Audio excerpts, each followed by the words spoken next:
You know what, with a camera bump like this, I wouldn't be surprised if T stands for like tall camera hump, or something like that. In any case, let's take a look at Xiaomi's latest smartphone, this time taking on their version of what a T variant looks like. Hey, it's Joshua Vergara, what's going on everybody? Here's the unboxing and my first impressions on the Xiaomi Mi 10T Pro. As I just stated, we are going to start off with the unboxing of this device, and it's a pretty classic Xiaomi experience, which is to say, there are a couple of extras in the box. In the little flap that is sitting right above the smartphone, there are a couple of nice goodies. The first thing that I noticed is this little dongle, the adapter for a 3.5mm headphone jack. Interesting that Xiaomi wants to make it clear right off the bat, there is no headphone jack on this device. Instead, here's your dongle. But that dongle was sitting within a nice, soft, clear case. Well, semi-clear, because the bottom half of the case has the Xiaomi branding on it, which I actually really enjoy. We'll take another look at that a little bit later. But once we get that portion of the box out of the way, we have a few of the key specifications for the Mi 10T Pro here. Now, this is a 5G model, as is probably expected from any of the flagships these days, but one of the big things that you'll probably notice is that this has a 144Hz display. It's a full HD Plus panel. It's what they call their True Color dot display. Aside from that, you have the Snapdragon 865, so you have high performance on here, a 108 megapixel camera, which is going to explain this huge camera hump that I already teased, and then also you have a 5000 mAh battery. And then underneath the phone are the usual things, the USB cable and a fast charger. After all, this large battery can be charged up with 33-watt wired fast charging. As I peel off the plastic that is around the device, I'll give you a quick look at it before I give you some perspective on the design a bit later. And then the other thing I want to do here is show off the phone inside of that case. I actually really like that the Xiaomi logo is here in this sort of frosted section of the soft case, even though the Xiaomi logo still has a little bit of the branding still popping through it. As it turns out, the battery arrived DOA, so I had to charge the phone up for a little while and then power it up so I can go through the setup. While I do all of that though, why don't we get a word from today's sponsor? Now today we are connected more than ever, but even if we're working from home, internet security is still of the utmost importance. That's where the sponsor of today's video comes in, Surfshark VPN. A VPN helps encrypt your personal information through a secure tunnel that keeps your data from prying eyes and digital malice. It's definitely something you want to have on the road. Open up Surfshark on virtually any device, hit connect, and browse like you're back at home. When abroad, Surfshark can help you get access to your personal information that is otherwise blocked by international web restrictions. But then when you're at home, the extra levels of security provide more peace of mind. Surfshark provides other features like multi-hop, which uses 2 different VPN servers so that your digital footprint is even more secure. And there's also HackLock, which alerts you if your email address or password have been compromised. And all of this is available across pretty much any device, be it Apple, Android, Amazon Fire TV, or PC. And you can even use them all at once too, as Surfshark is the only VPN that does not limit how many devices are running its security at the same time. Get Surfshark VPN for yourself at surfshark.deals/Joshua Vergara. Enter promo code Joshua Vergara for 83% off and 3 extra months free. All the links and the promo code are in the description down below. Thanks again to Surfshark for sponsoring this video.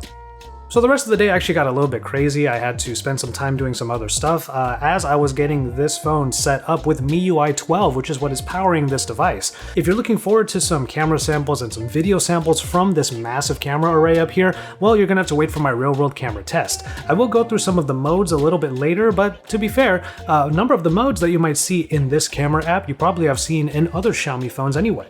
But to start this off, let's talk a little bit about the design. There are a couple of things I want to draw parallels to here, and the first thing I will say is not a direct comparison to that smartphone. I just feel like Xiaomi is sort of having their Galaxy S20 Ultra moment. The reason why I say that is because this phone is a little bit beefier than what I'm used to from Xiaomi devices. Yes, they're going all in on the camera with things like a 108 megapixel camera sensor on here, but the entire phone just has this sort of beefiness to it to accommodate these high specifications. And of course there are going to be other colors of this phone, but I got what is called the Cosmic Black with Gorilla Glass 5 on the front and back to surround the aluminum alloy frame. I suppose thankfully there is a curve on the back but no curve on the front, leading to a flat display so that you can get that 144Hz without having to worry about any curves messing up your touches. But let's talk about that display. The first thing I did was move over to a full screen display experience, meaning that I went to the gestures instead of having a navigation bar which was on at default. And then of course I made a beeline for the display settings where I took a look at the refresh rates. What I found interesting here is that of course you have the lower refresh rate at 60, but there's also a middle path here at 90 Hz. It is a fixed rate that allows for pretty much all of the interface to move at that slightly higher refresh rate.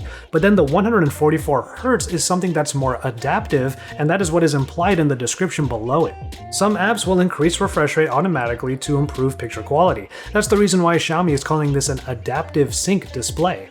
Either way, I'm all for it, to be honest, and even though Xiaomi has championed a full-on screen display experience in the past with other phones, the Mi 10T Pro instead has a little bit more bezel around it, with a small cutout at the top corner. It doesn't take away from the experience whatsoever. You still have plenty of screen real estate here to enjoy things like games and media, and I'm looking forward to the experience with my testing. Speaking of this front-facing camera, it is a 20 megapixel shooter that in this case is shooting at 1080p resolution. It would be nice to see 4K on the front more often, but it's not something that we see as commonly as I would want. Obviously, a lot of the more premium features are going to be in that back camera. Now here's the first thing I wanted to point out about this camera hump. Yes, the top portion is this very large 108 megapixel sensor. This is not the first time that we've seen something like this. There are other phones that definitely prioritize the size of the main sensor. But one thing that does feel a little bit like a first is that one of the, let's say, holes here, to give it a simple term, literally does not have a module inside. You get two lenses aside from the main one. You have a 13 megapixel ultra-wide camera and a 5 megapixel macro camera.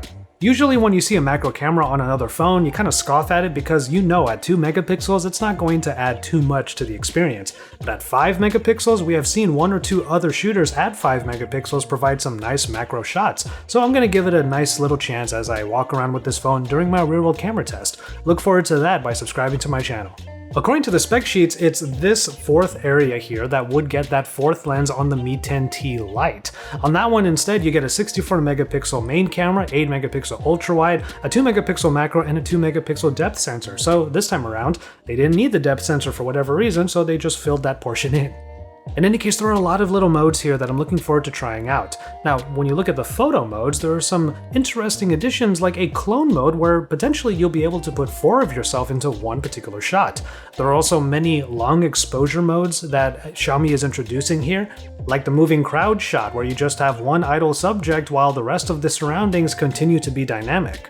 But then talking about video, the 108 megapixel sensor does allow for an 8K video capture, which is very prominent once you head over to the video mode. That button is clear as day.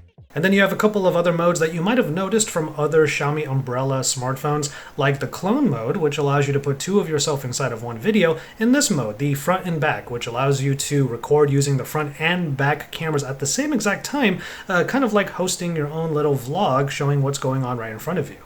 Shiny, glossy, fingerprint-prone backing aside, it looks like the Mi 10T Pro is just going to add to Xiaomi's already extensive catalog of high-end, high-tiered smartphones, with specifications like the Snapdragon 865, with this screen that has 144 Hz refresh rate, something that you can enjoy in many games and in, honestly, many parts of the Android interface here. And of course, the camera package, which includes the 108 megapixel sensor. Is this a beefy phone? Absolutely, and in more ways than one, but that is exactly what we're going to experience over the next number of days as I do my testing, do a real-world camera test, and then finally give you my thoughts in a complaints and takeaways video.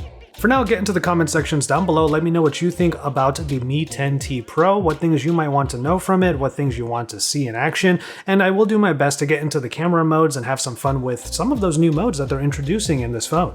At the very least, drop some likes on this video and subscribe to my channel if you haven't already. I'll give one last shout out to the sponsor of this video, Surfshark VPN. Head into the description down below for links so that you can try it out for yourself and use the promo code Joshua Vergara. With all of that said, I'm going to go ahead and call it on this one. Thank you so much for watching. Take care of yourselves and each other, and enjoy your tea, everybody.